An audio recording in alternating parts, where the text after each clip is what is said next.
Begin transmission. Hello, everybody. It is Ben and I, Chris, aka Starrapter, for episode 198 of Outer Rim Transmission. Tonight, we are talking about the Cad Bane episodes of Tales of the Underworld, capping off our discussion of the two-parter series with Asajj and Cad Bane. We unfortunately do not have Milton. He's feeling a little bit under the weather this week, so thoughts to him. I actually wasn't even sure if this was going to happen this week. Between a jet ski getting loose in a storm and my computer taking a crap on a graphics card and having to replace that last second, I thought that this wasn't going to happen, but everything somehow aligned in the last 10 minutes before we sat down to record. And here we are. So I'm excited to talk about this because I didn't think I would be able to for another week. But how's it going, Ben? Hopefully your week is not as chaotic as my last day here. Yeah, it's been going good over here. Just normal week. Normal week for the most part. Just hanging out, working out. Babysat my sister's dog all week. So it's just been a pretty chill week for me. Luckily not sick, like you said, like Milton. Hopefully he gets feeling better soon. And I can't wait to talk some Star Wars tonight, as always. Oh, yeah. So have you been watching, or did you watch? Well, I know you watched because you weren't there. You watched a good amount of the Celebration live stream, yeah? Yep. So one interesting observation I've had, because like my thing is that I've been watching that as I've been painting Star Wars Legion miniatures. I'm really psyched because I just finished my ARF Trooper 501st squad with my Jedi Guardian, so I'm happy about that. But as I'm watching it, like so far my reaction to it is I'm kind of mad that there's not enough panels on there. Like it's just nothing but interviews, which is good. It's good. But I was really hoping, as somebody that obviously could not go to every panel there, even though I was there were some really good ones that I was hoping to see. But with that being aside, I was listening because as they go from interviewer to interviewer on the live stage, they play like this. Like it sounds like Star Wars, but it definitely isn't. It's like this adjacent Star Wars, like, music. I don't know if you noticed it, but it got me scratching my head like, is Lucasfilm just not allowed to use their own music, like their own Star Wars music on YouTube for a live stream? Like, what is happening here? Because in years past, they'd be playing like, Across the Stars and the main theme and everything else as they're getting the next interview ready. So it feels like really odd. I don't know. It's something that jumped off to me. This is my week in Star Wars here, but Yeah. I mean, I noticed that on the live streams as well, and like, I did think about that because, like, I mean.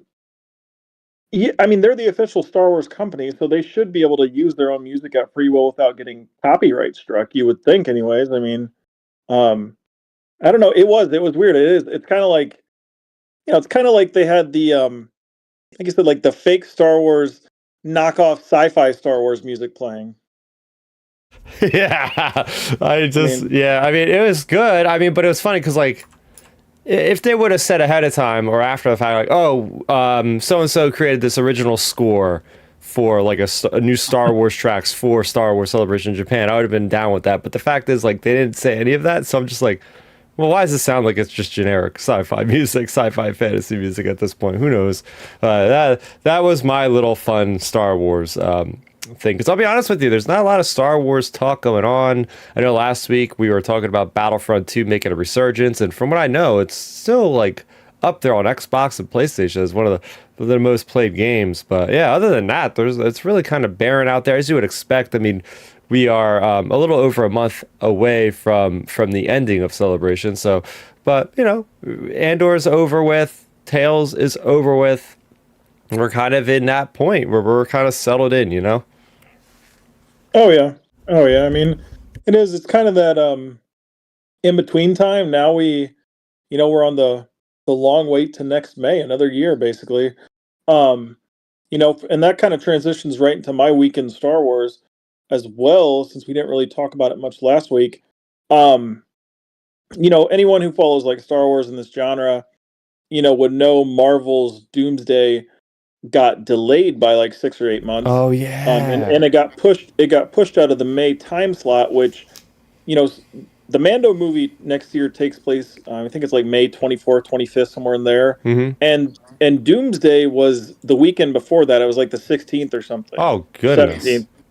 So like, for one, that originally made no sense from like a Disney perspective, like because you're going to cannibalize your audience if you do that, where you're taking away money from the entire corporation. So like it kind of worked out that Doomsday got delayed because the main reason that came out is just like filming schedules for people like Tom Holland and Brie Larson and others. Oh. So they pushed it because like Tom Holland is literally doing something else right now, and then Brie Larson was out on like a press tour for a project she's doing. So like they literally weren't physically able to even be there. Oh.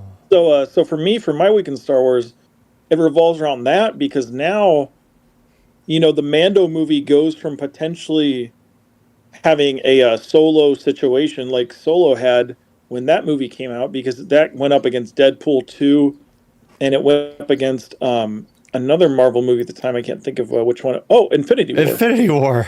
Yeah, Infinity War. So like it just got absolutely destroyed, and that was kind of like what Mando was getting set up to be. Like it was getting set up to get lose money potentially because of this.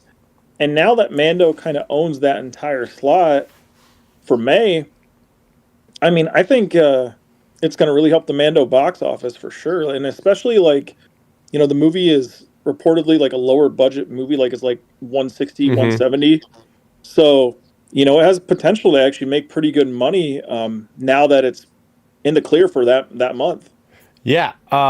That was probably the first time I've ever reacted so hyped when a movie got delayed. Yep. And it's actually a movie obviously that I think everybody wants to see too, is the next Avengers movie. Like we're all hyped for that. It's not like, oh, we don't want that movie to come out, but it's the idea that we've seen this happen before. We have evidence of this movie coming out. And yeah, it also was going to have to build a steeper climb because of the reshoots and a different director. So it was already kind of set up to fail in a certain regard, but it certainly was put out to die even sooner in a way with that whole thing. But yeah, come on, Disney. Like you could have put out Avengers in like June or July. Like they're putting out a big movie in July. Why wouldn't you just put out Avengers in July? If that was the original plan, just like they're gonna like you said, cannibalize. I agree with everything you said on that one, Ben. Yeah. But it's not. I hate to say it, it's not out of the woods yet for Mando and Grogu. And there's been a lot of people discussing this. We got the delay. And stick with me here, guys. I know it sounds like it's a completely different topic, but you got to stick with me. There's a big video game called Grand Theft Auto 6 that when 5 came out over 10 years ago, it was the biggest selling entertainment thing on the planet, period. More than music, more than movies. It made so much money, more than anything else ever for like consumers. So yeah, they just announced the date is like 3 days after Mando and Grogu. They announced the official Yeah. date, and people are saying, and I was against the grain at first. I was like, oh, it's a video game. People are gonna go see a movie, like blah blah blah blah. But still, though, I can't help but imagine like that opening weekend might be a little weak with Grogu and Mandalorian Grogu, because it's just the idea that like video games like that are once a decade, and people, even the mainstream, it's not just a gamer thing. People will go out and buy an Xbox Series X or a PlayStation 5 Pro just to play this game, because they'll say, okay, the next gen is finally here. This is the game that's going to get me to buy a new generation console. And these are the same people that basically play, just the big mainstream game. So as crazy as it sounds, I was against this idea, but the more I thought about it, I was like, yeah, this might actually kind of steal the thunder of Mandalorian Grogu. You wonder if Lucasfilm might be kind of quaking in their boots, going like, oh, this other medium entry, it might actually affect us. I don't know. What are your thoughts on that? See, I think Star Wars, even with all their issues and failures and things at the box office and viewership on shows and whatever, I still think Star Wars has that the arrogance of like, hey, we're Star Wars, so we don't need to move. And I think that's why they didn't care to have their movie up against Avengers before with Solo, or even in this case with Doomsday, because like both Doomsday and this movie they've been scheduled in that slot for over a year now. So it to me, I just think Star Wars just in their heads anyways, whether turns out results or not. In their heads, they still think, in my opinion, I think they still think they're like how they were when they first came back with like Force Awakens, Rogue One, even Last Jedi, etc. Like, hey, we're Star Wars, so we can just Hmm. show up and people will be there. Yeah, yeah. Um, and I think that's kind of like their thinking. Um, so it's going to be interesting, and like all of next spring, it's just going to be a big like Mando Grogu press tour. Um, Also, I guess while we're on the Mando topic, I just gosh, I guess we're just adding in extra topics to the show tonight, but That's all hey, right. it's the off season for Star Wars, so here we are, folks. Yeah, I was going to add this in actually as a kind of a addition to my week in Star Wars as well. So Brandon Wayne, the the um the stunt double, or the actual, not even stunt double, the body of Din Djarin, Mm-hmm. the guy who you see in virtually every single scene of Mando. Um, he did an interview with Katie Sackhoff on her podcast, and he was on there talking, and he had some like crazy stories. Like, so listen to this. Like his first couple seasons on the show, he wasn't season to season or episode to episode. They had him on a day-to-day contract. Like, What? so every single day they chose whether or not to renew his contract, basically. So they didn't have to pay him, whatever it would be to sign him on for a full season of a show. They were just signing him day-to-day work.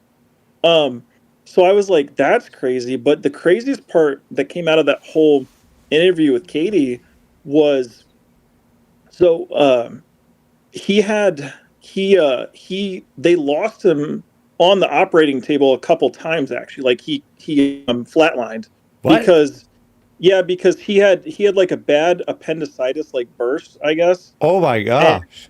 when they were trying to remove it, his like intestines were perforated or something as well. So like Oh. he flatlined twice, 2 or 3 times when he's on the operating table.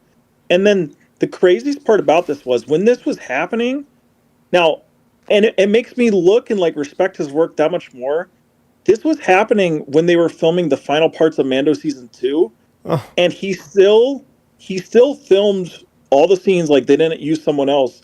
He filmed all the scenes Huh. for the finale of Mando season 2. All the action sequences with the Death Trooper or Dark Troopers and all that stuff. Oh my gosh. And he was talking about the part where when he fights Moff Gideon and he like dives to the deck. When he does that, he was still stitched up, he said, and his side was like bleeding and stuff because it kind of like ripped his stitches open when he was doing that sequence, actually. Like, and he just continued on and filmed the scene with like his side bleeding, basically. um and I was like, holy crap, that is crazy. Like, looking back at that finale now, it's like, man, that's awesome. And then, like, he was talking about how grateful he's been for like Katie Sackhoff and Bryce Dallas Howard, and like a lot of more of these people like showing him more like notable respect versus him just being like the stunt guy for Pedro. That is an absolutely crazy story. I mean, from starting with the first one, like, gosh, Day to day. like what other evidence of I'm not, in with the Hollywood details, but like, is that Hmm. something that happens often? I feel like that's like something they do for an extra, right? Like extras would be like, oh yeah, get Yeah. paid like $300 today, just sign here to say we Yeah. could use you. Like, how annoying is that? Like, to just be, oh yeah, I don't know if I have a job tomorrow. I'm gonna just show up and hopefully they can use me and I can make like a couple $100 today. Like, that's just, Yeah. geez, Disney. Like, that is not a good look, man. Yeah. He was talking about that, and like, he was implying like he's more like actually on like a like retainer now, like, but it's taken him this long to get to that point. um but yeah, I mean, you had that, and then, like I said, I had to bring up that whole surgery story with him because, like, it's just crazy he did that and still filmed Mando season 2 at the end of it, like the finale. Like, I can't believe, like, I'm sure he could have told them, hey, like, I literally can't do these stunts, and he went through and did them anyways. Yeah, I mean, they have Lateef Crowder. Like, surely they could have got him to do those scenes. I mean, I know he's more of like the. Wait, first of all, I thought he was the martial artist guy anyway. Like, that's funny how they used him for that because Yeah, I they used him for like the close up. He was talking about the sequences that are like closer in when he's fighting Moff Gideon, when Gideon's like going at Grogu. mhm. That whole thing with the dark saber. Um, that that's right where that all happened with him. Mm. You hear actually a lot that actors will play through certain sequences where they're actually injured. Like there's the infamous Mission Impossible Fallout where Tom Cruise, I think he literally broke his ankle and they filmed that scene. Like they Yeah, kept it in there when he jumped off this roof and he like did a roll and I think he rolled his ankle right there and he kept going. They were talking about with Andor. Was it at the panel or something? I recently heard with Diego Luna, and the guy that plays Melshi. They're running an episode. It must have been episode 11 of season one when they're on Narkina and they're trying to like make a sprint for the quad jumper with those two weird looking aliens. And they're like running. Apparently, like somebody sprayed their ankle at that point or something, or somebody yeah, got hurt and they just kept running it off. And it looks like if you watch them, they do kind of look like they're one of them is like running. I forget who it was like running kind of funny like.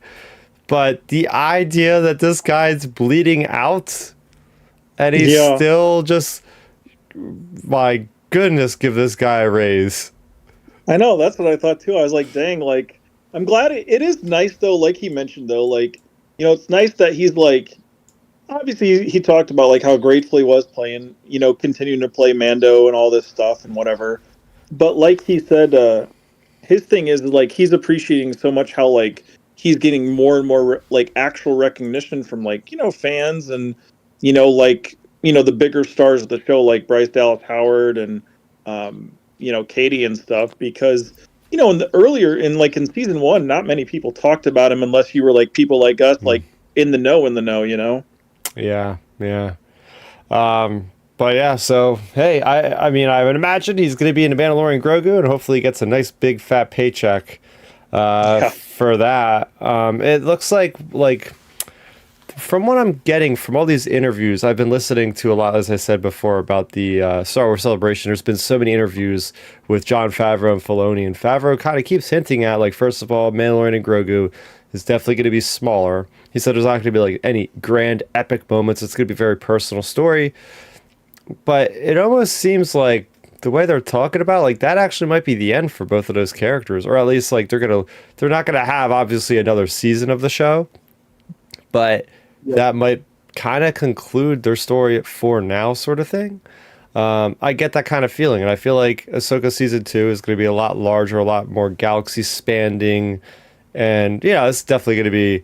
We'll get into like the Ahsoka season two stuff like on another episode, but just some yeah, thoughts as we're talking about Mandalorian Grogu. Like, yeah, that could be maybe that could be it for Brendan Rain for a while. Who knows? yeah, yeah. I mean, I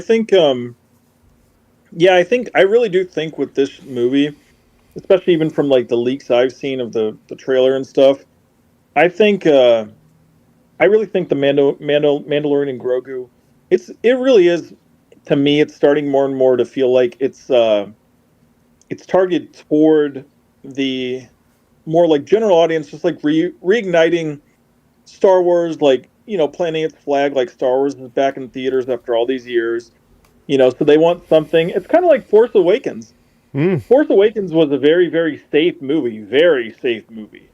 Um, and like, and this movie feels like it's a very safe movie. It had some good action sequences, very good action sequences from Hmm. what I've seen from the trailer, and I think that's what this movie is going to be targeting.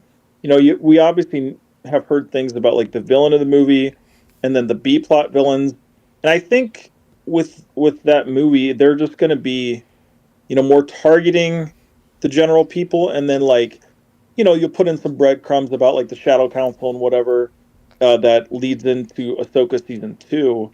But like you said, I don't think it's going to be like a big galaxy expanding thing. I think that's Ahsoka season two, and then the Dave movie. Hmm. Yeah. Yeah. And that's gonna do it for our intro. Look at that, 20 minutes down the pipe, and we didn't even get to the main topic. So very, very good stuff there. By the way, we are a podcast that records every single week. Just search Outer Rim Transmission on your Apple Podcasts, on your Spotify. Oh my gosh, I almost say Google Podcast. I'm so used to saying Google Podcasts, even though it's been gone for like a year. But any podcast catcher you have, just search Outer Rim Transmission. And remember, you can join us live every Sunday at 7 p.m. Eastern Time. We're talking the latest and greatest in Star Wars news, reviews, and more. So we would love to have you guys in the live chat. We interact there with you on the recording live if it has a relative comment that actually pertains to the current topic at hand. We'll give you a shout out. All right, so getting into the releases this week. It was also a very slow release week as well for publishing. There was only one thing that came out, to my knowledge, and it was something based off of a movie that we already got, obviously. The Rise of Skywalker issue number 4. So there you go. I have my review of that on the channel right now. And getting into our topic at hand, we have Cad Bane, Tales of the Underworld. This is our short discussion. Just a reminder, episode 4 is called The Good Life, episode 5, A Good Turn, and episode 6, One Good Deed, as we always do here. Going to start you off with Ben. What was your viewing experience sitting down to watch these 3? Did you watch them all back to back? Did you watch like one and then come back later another day to watch it? How'd that go? Yeah, so I just watched all 3 in a row when I did watch them a couple weeks ago, and I thought it was interesting because like in contrasting it to like the Ventress stuff, in isolation, I think the Ventress stuff was a lot stronger. Just because like, gosh, I know we're just like reviewing these episodes, but like. Honestly, it's just kind of like a bunch of flat stuff. Like, I don't know. To me, I don't want to go too negative, but like to me, it was just a bunch of like. God, I'm thinking of Katie Sackhoff's blah blah blah her old podcast, but like it's just a bunch of blah blah blah. Like just, I don't know. These episodes didn't really hit with me. And like, I know this is like so critical of like a 3, 10 or 12-minute episodes, but it's like. I don't know. I guess for me, anyways, I mean, the 3rd episode was the best of the 3 just because it was like, actually, I think I know what we were looking for. But like, I just think these 3 episodes with Cad Bane, it should have just been more like, I know it sounds so simple, but it should just been 3 action-packed shoot 'em up episodes. Like, if you're going to just do these like tales of whatever, where it's like basically more Clone Wars or Rebels and whatnot. Like, if it's characters like Cad Bane, the audience would be fine if you just give us 3 action-packed episodes and keep it moving. Yeah, I agree. It did feel like, okay, what's going on here? I had the same reaction as you in the first time I watched it.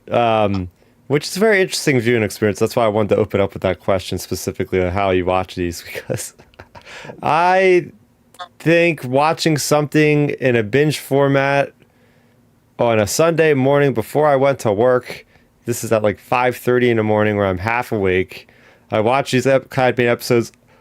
I must have nodded off for like 5 minutes of them at one point, because I think that really would hamper your experience. Go figure. If you actually miss like plot details because you might have passed out for a few minutes and you woke up and things just don't seem aligned. Like, that's what my reaction to the Cad Bane episodes were, and I think part of the reason why it was putting me to sleep is because my expectations were way different from the thing I got.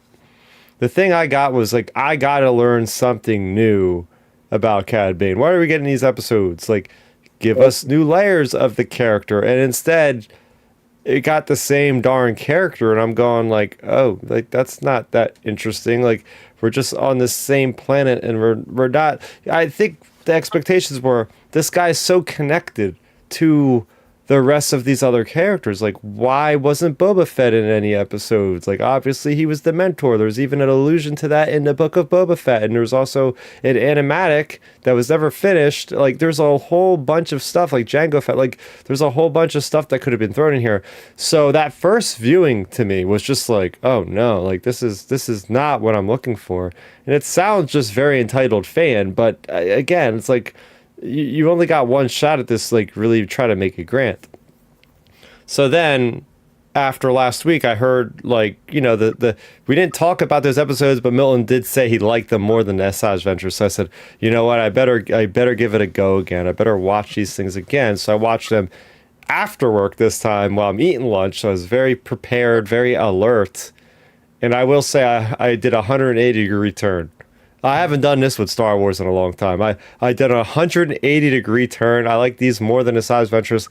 I think these are some of the best Tales episodes ever freaking made. Like that's that's how much I enjoyed these, because now the way that it's all about perspective, and the perspective I had watching these shorts the second time was, okay, I know this is not going to tie into Anakin Skywalker or Boba Fett or anything. So I just let the story do its work, let the story be presented to me in the way that Dave Filoni intended. And instead, what I got was a really cool character study that harkened back to like The Good, Bad, and Ugly or something like that from the Clint Eastwood era. That really ended up doubling down on the ruthlessness of Cad Bane. Even from a kid, he was just up to no good.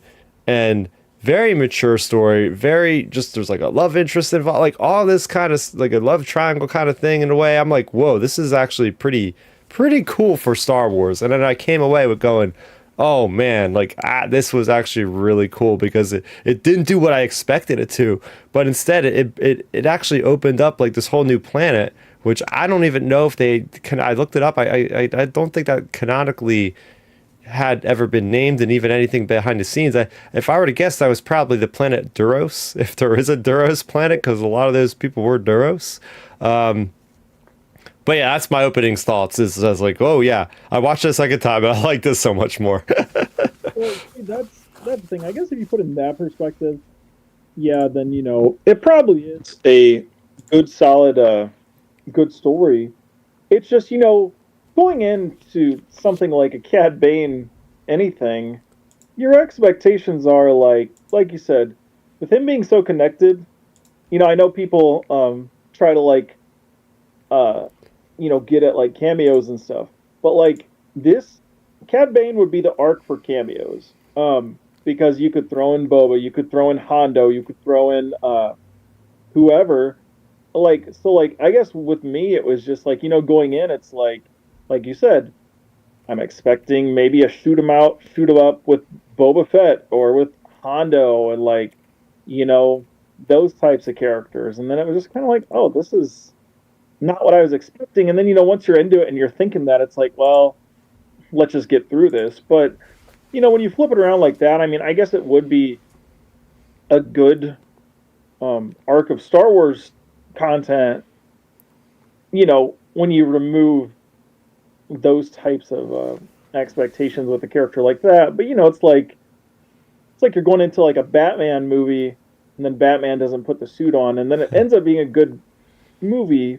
It's just not exactly what you expected. Yeah, so for me, what it's about is, and first of all, maybe turn your mic or something, because I think Hold on. it got muffled again. One second. But as you do, yeah, that's better. Okay. Yeah, it's way clearer now. Okay, cool. There we go. Yeah, so as far as the expectation thing, okay, so if like you have two different kinds of Star Wars, and it's so hard to deliver on both sides. Yeah, you got the fans, and I fall into both categories. Like I like my Star Wars to be connected. I like my Star Wars to have the cameos, to really pull in the wider galaxy, to make it feel like, oh, I love this because I know this character, and it's so cool to see these two characters interacting at this time of his life, blah blah blah. But then there comes a point where it's like, when are we going to get also new characters and new locations that will actually expand the universe and create like even more stories in the future? And I think that's what this thing's job was all right, we're not going to put any familiar characters. Let's explore this planet. And the way they do it is so freaking cool, because all the other shorts so far have dealt with huge gaps in characters' lives. The SI Adventures ones maybe not so much fun. The SI Adventures one, it was very closely, like time was all very close to each other, but she did go to like all over the galaxy. This one, even the Dooku ones, it's very far apart. Ahsoka, they're very far apart. Bear Softly one, same as that. You know, so this is the first shorts that really felt like everything was so insular. It was like so contained, I guess is the best word. So contained. You had these certain amount of characters, and we're just following them along. But each one of these characters is very rich, and you have the one character named his friend from the beginning. I love seeing the friend from the beginning, Nero, and you get to see like these two guys being good friends. They're both on the outskirts of things. They don't have parents, or they don't even know their parents are dead, or they're in jail or something like that. I love to see how fate would have it, how a destiny changes people's lives. That one moment can go and change somebody's life to be completely different than their friend. He gets caught by the cops, he becomes a marshal, whereas Cad Bane doubles down and becomes like the guy that inspired him with the hat. And then you get to see through each episode Nero and Cad Bane getting further and further away from each other, like Nero and him.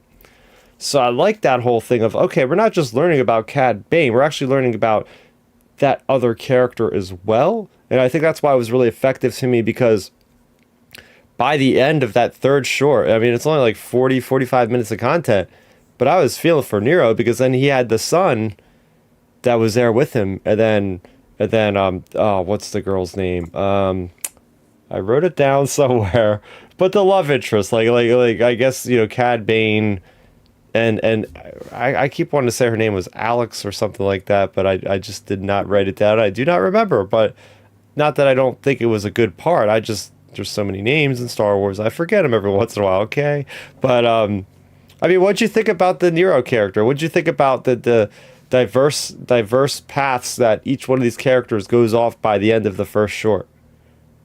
Oh yeah, I thought it was a good way to do things. Just because, like you said, it kind of shows like Cad Bane going, and he's going the opposite route of his friend, and like you said, he goes and basically goes down the bad path when his friend is going down the like good path, you would say. Um, so I think it was a good way to do things to contrast the characters, especially since they were friends before, versus like you just having him facing up against like a random cop or a random marshal, I guess. Yeah. Oh yeah. And it's just a very cool story to just like, this is a perfect like old west storyline. Like, I love the third episode where they're just like, oh yeah, he got out of jail. We don't know how, but it's like you feel that you talk about like with Andor. You talk about how Tony Gilroy and the team had managed to create this, especially in those last episodes, the amount of stakes, the amount of tension. There's something imminent coming.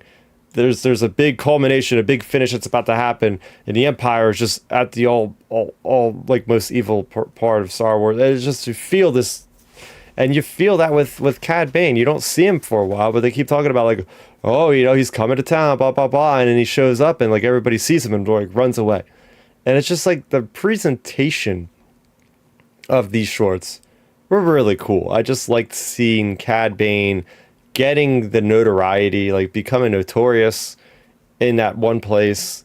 It just really built up his character, and again, it just shows you how ruthless he is.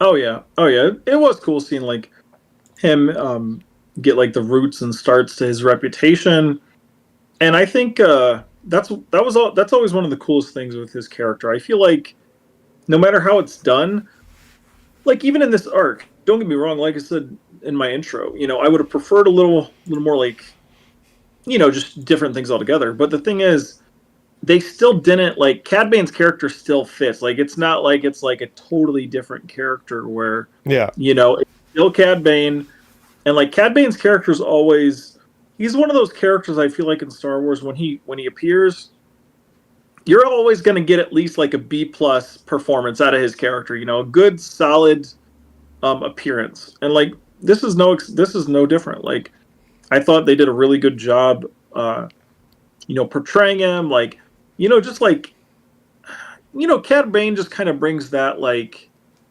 what's the word? Like, he kind of brings that like just like that vibe to the room. Like when he's on screen, like he's on screen. Like it's kind of like Vader. Like when Vader's on screen, like he's on screen. And like Cad Bane is kind of one of those characters where like, when he's on screen, like it's like, oh, everybody's like looking at him. Yeah, and for me, what I really liked is um, the idea of him, like really just being there in a story and having this amount of weight to really take the time to flesh out his character. Um, Again, stuff like we get to see there's no coming back for him. I mean, he killed the father in front of the freaking child. Like it Yep. doesn't get darker than that. There's really no redemption. I thought like with showing these episodes, they would be like Filoni would be showing us like, oh, there's a crack in his armor. Like there's a little bit of like sentimentality or a little bit of emotion there. Nah, he's just a cold hard killer from the get go. He's just Yeah. a cold hard killer. I mean, I think also part of this reason why they included this in this arc was because, you know, this kind of like him doing this like right in front of the kid with the dad and all that. Like, I think it just like it's a sign of showing, like you said, how ruthless he is, and then it leads into because this is before Clone Wars, correct? I would imagine so. Yeah. Yeah. So like this leads into the whole thing we get in Clone Wars, the whole arc of him like kidnapping force sensitive babies, basically. Oh That whole yeah. thing, and like it just builds the backstory and shows he was ruthless even when he was getting his start. Yeah. One thing that upon the first viewing that I didn't really like that much was just like, oh, like Cad Bane. It's just there's another Cad Bane before Cad Bane. Like Mm. what? There's just this other guy that looks exactly like Cad Bane doing exactly the same kind of like behavior. He just looks like the older Same brother bit, of Cad basically. Bane. What was your thought about that? Did you like that or? I guess even watching it, I've only watched the episodes once, so I can't say I've rewatched them yet. But to me, that kind of like I can justify it and give credence to it just because not under the Star Wars umbrella, but under the Lucasfilm umbrella, we've seen that before already. With Indiana Jones, pretty much got his inspiration from that one train robber or whatever. You've seen the flashback in the third movie. So like, and then that's where he gets the fedora from and all that, and like that other character in the Oh Indy yeah. franchise was pretty much the exact same as Indiana Jones. So like, that's honestly where my mind went to, was like, oh man, I wonder if like Dave and them took inspiration from like Indy having like pretty much the exact same character give him the inspiration to become what he became. And that's kind of like where my thought process went to. Yeah, no, that upon looking at it further, it's like the hat is the mantle. He literally picks up the mantle and Yep. becomes like the outlaw, even to the point where he has respect of the henchmen. Because then the henchmen show up in episode 3. They're waiting for his return. Like they're loyal to him already. Like they respect him. So I love the idea of that. Of like, okay, we do not have this kind of trope too much in Star Wars. I'm trying to think like what other character like picks up the mantle of another character. I guess maybe Boba Fett with his father, right? Like obviously wearing the same armor. I guess it's like the same helmet, right? Pretty much as Jango Fett's. Did he modify that helmet? Is that canonical? I don't even know, but it's the same I don't know. idea. So. Yeah, I'll say it's pretty much the same helmet, or if not, it's one of Django's spares. But yeah, no, it was cool to see that perspective on how he literally fills the shoes, and that's when we know there's no turning back from that point on. But I like the whole idea again. I just want to keep going back and harking on. This feels like Red Dead Redemption 2 storyline a little bit, which I love that game. It's just like the outlaws are constantly chasing the gang around. They're chasing the gang around, trying to stop them, and well, they do not do that. But like the how the girlfriend turns on him in episode 2 is really cool. It's like she's caring for him enough. Like she knows he would go down dead trying to take out all those guards. So she just takes out his blaster without him even noticing and just throws it away. It's like, yep. And then from that moment on, he just, you're dead to me, to to the marshal, his friend there at that point. So Yeah. Oh yeah. I thought that was done really well. And I think with him and her, it just it is interesting seeing like that love interest being involved, just because like we've known uh the character, like we've known. I don't know. It is interesting seeing like all of this stuff, like for Cad Bane's background, because like obviously he's evil and stuff still, but it's like it's still kind of like humanizing him more than him just being like a pure cowboy bounty hunter that we've seen him be. So like I thought that was a good part of this whole thing.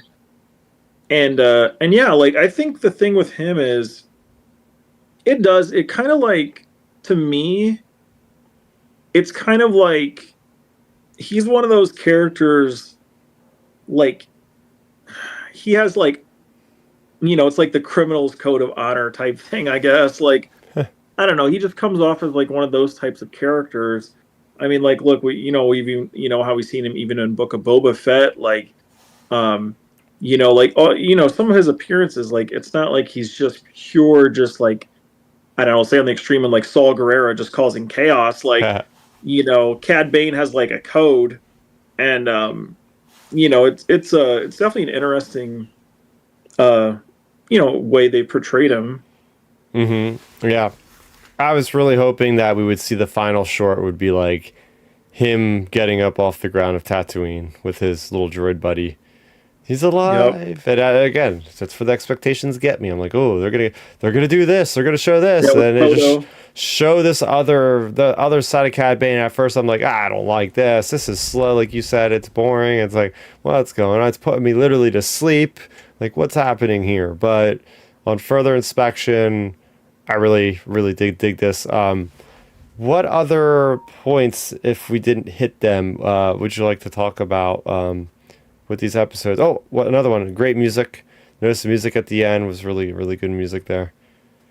Oh yeah, I thought the music in this episode was better than the Ventress ones. I do think that.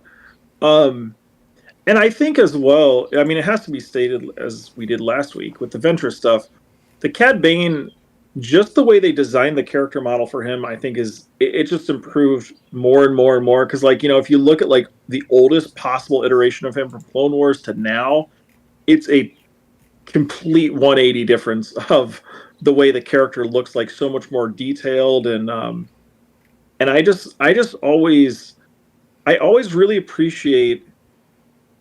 I can't think of the actor who plays him. His voice is just so distinct, and he plays that character so well.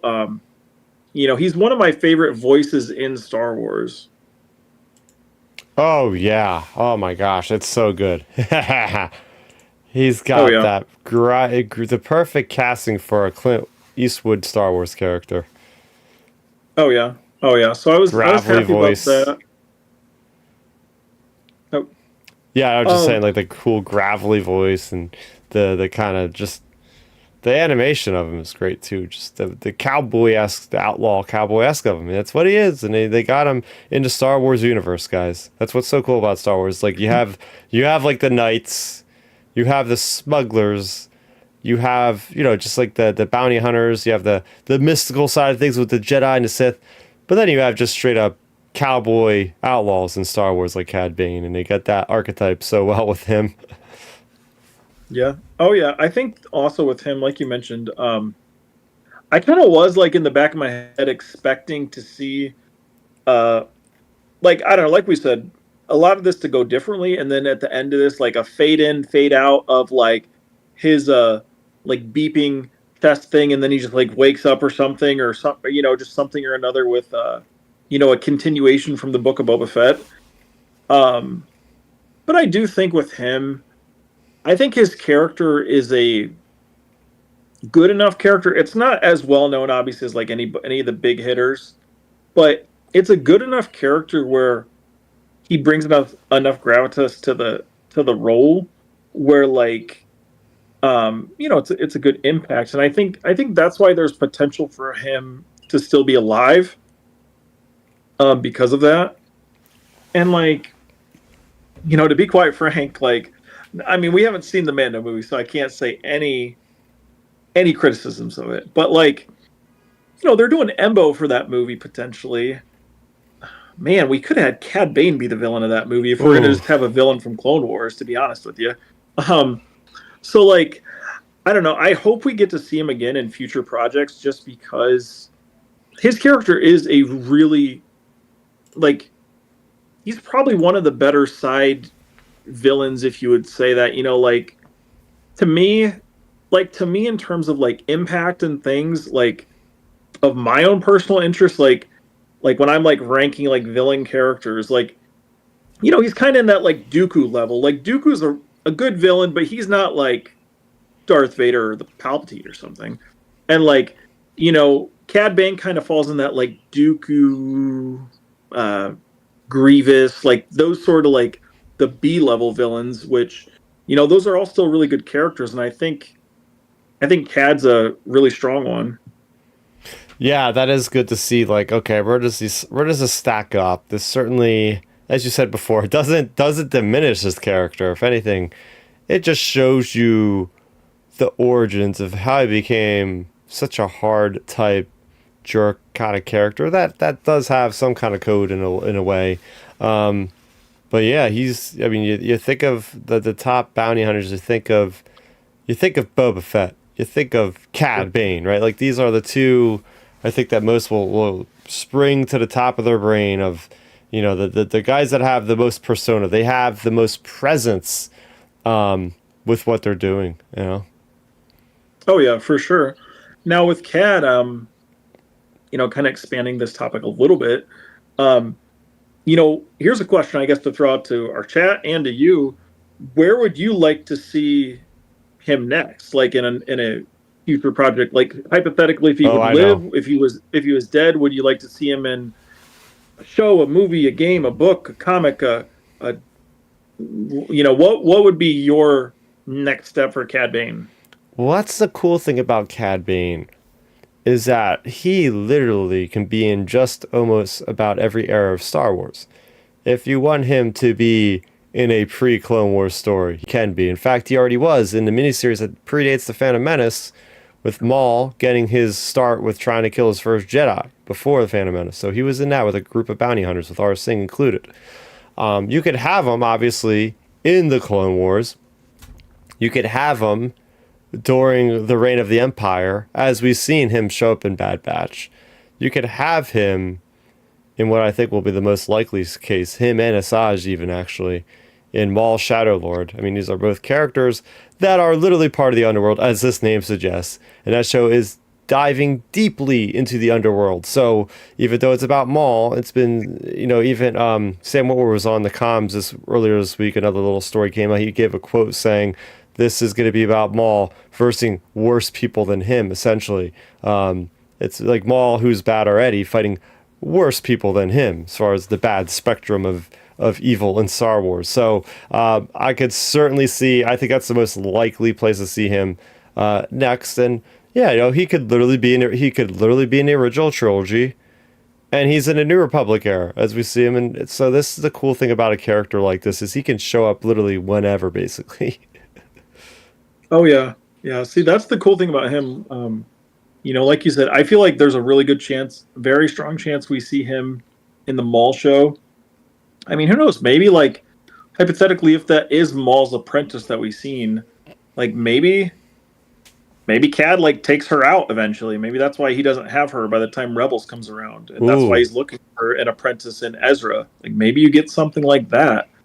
Um, so I think there's a lot of good potential there with the Shadow Lord series. I do think one, like, this would be out on a limb here.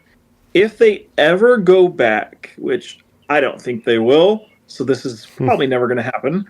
But if Mandalorian ever does go back to Disney Plus for like, continuing the next season or chapter, why not why not do like the biggest kidnapping heist ever and have him like Gideon and them, it was kind of like sloppy, and however they did it with Grogu was kind of, uh, whatever. But like, why not have the guy who was kidnapped, taking Jedi?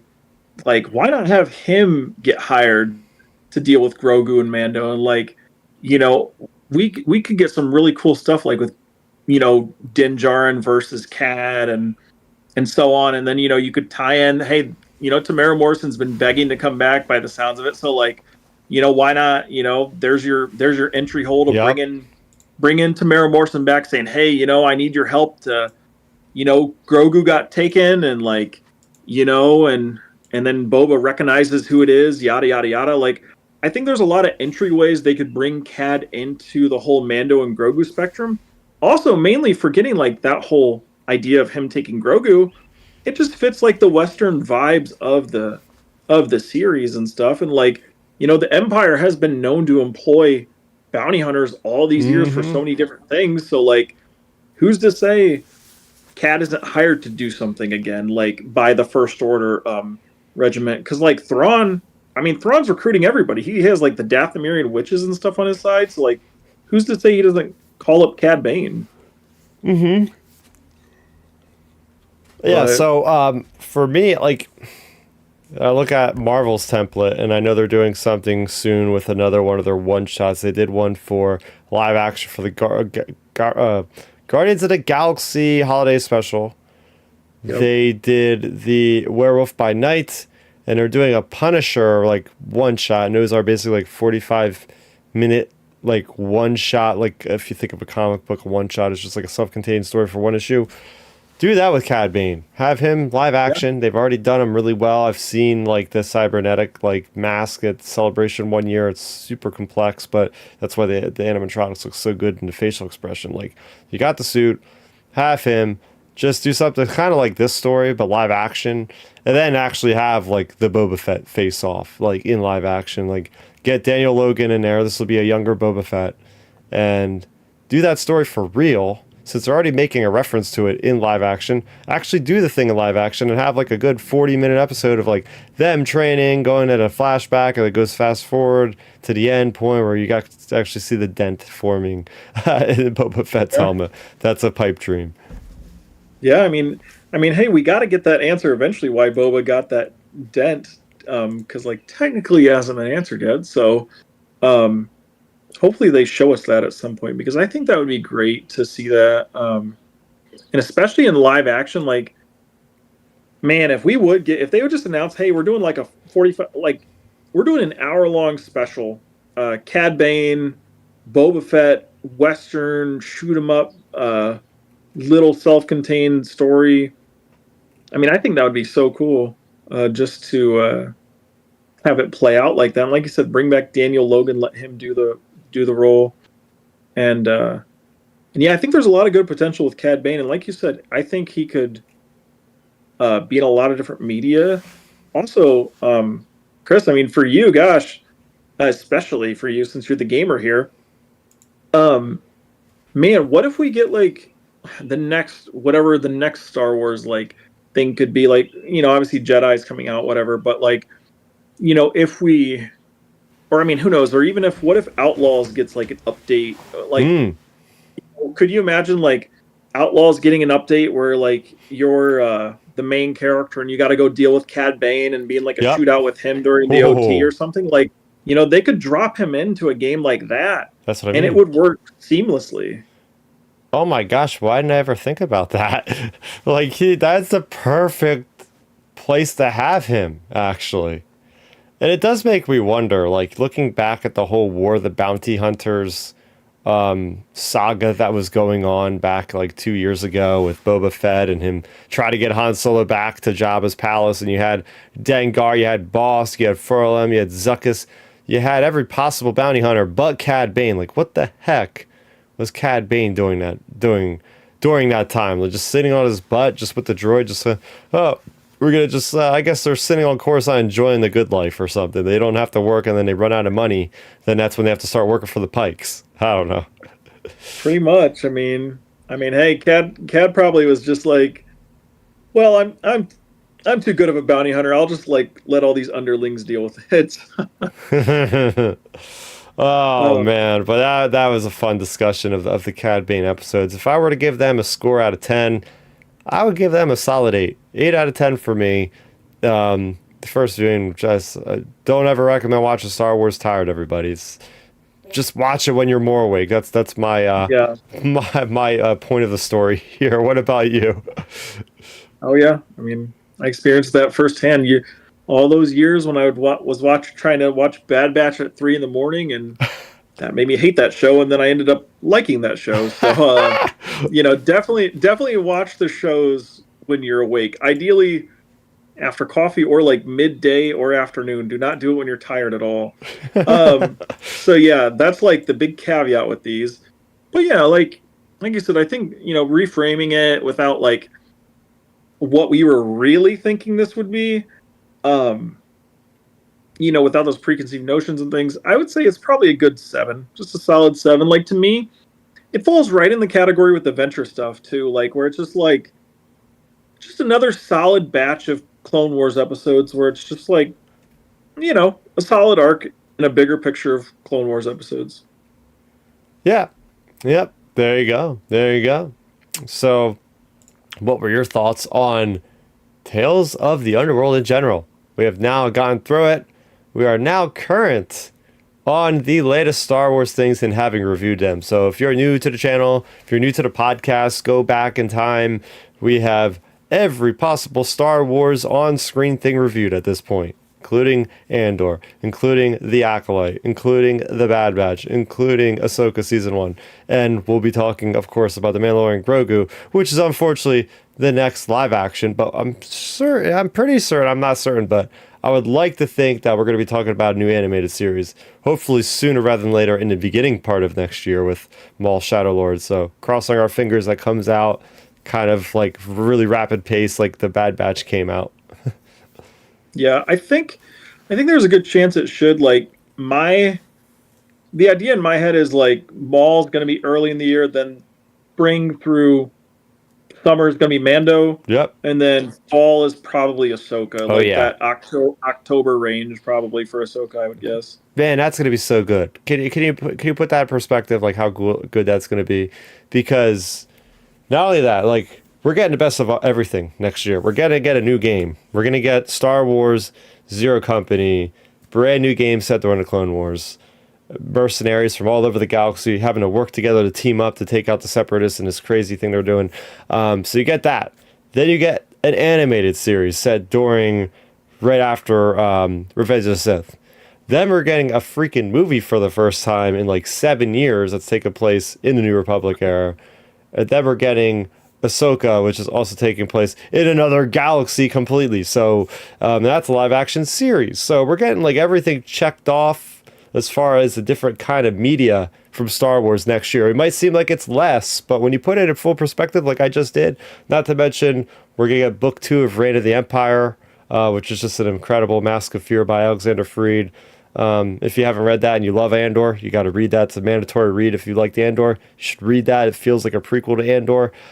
So High Republic might be over, but we'll get plenty of other cool comics and different things in the meantime. So Star Wars is not dead, folks. That's my spiel there.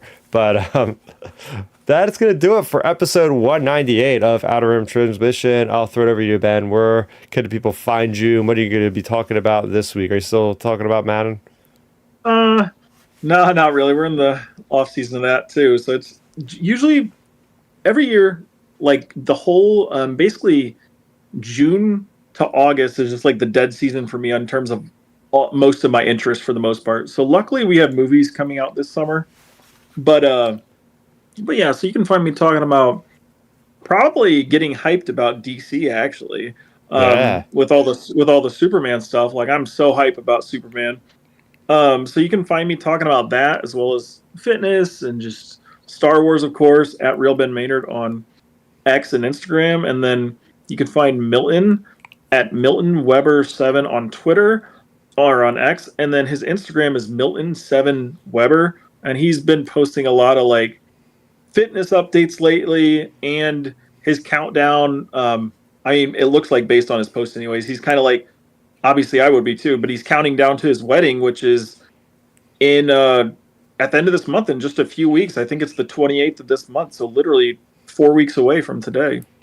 Oh wow, yeah. So there you go, you got that. But yeah, it's a monumentous time for him. Sure, he's hyped out of his mind, and yeah, we'll hopefully have him on the show next week to talk about something that we haven't decided to talk about because we are now caught up, everybody. But not really, because we have a lot of news stories that we've been putting on the back burner. So I would say we'll probably jump into that, plus whatever smaller news things might be announced in the next week's time. But you can find me here as well, Starrapter, of course. This is my YouTube channel, youtube.com/Starrapter. I talk about comics, and right now there's no Star Wars books until Trials of the Jedi in about 2 weeks' time. As you're hearing this on the podcast, it'll be out. The finale of the High Republic is upon us very soon. So that's what's on my mind on the Star Wars channel right now, on Starrapter. It might as well be a Star Wars channel. I do talk about other things, but if you're listening, I had some game stuff up on there, so cool stuff there. And of course, you can listen to us on any podcast streaming network that you choose to use. Just search Outer Rim Transmission. But that's good for us here, episode 198. For Milton, for Ben, for Chris, aka Starrapter. That's good to do it for us here. Have a good week, everybody. May the Force be with you always. And transmission.